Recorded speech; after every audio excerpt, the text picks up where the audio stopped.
Hi friends. तर आत्ता वाजलेले आहेत दुपारचे 3. तर आमचा साई आता झोपेतून उठलेला आहे आणि आत्ता त्याला भूक लागलेली आहे. ते जेवण करत आहे तो. तर बघा काय आहे साई जेवण करण्यासाठी. बटाटा आणि चपाती आहे ना. आणि इकडे तुझा हा पाण्याचा गिल्लास आहे भरलेला. यूट्यूब फॅमिली जेवण करायला बोलो.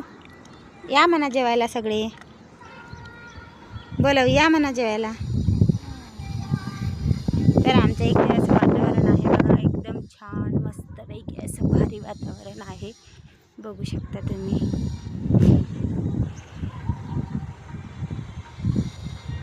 तर ही आहे आमच्या इकडची आंब्याची बाग. नारळाची झाडं वगैरे पण आहेत. बघू शकता खूप छान असं वातावरण आहे. तुमच्या इकडचं वातावरण कसं आहे मला नक्कीच कमेंट करून सांगा. आणि हा बसलेला आहे जेवण करायला. तर चला मग बाय बाय. बाय कर साई.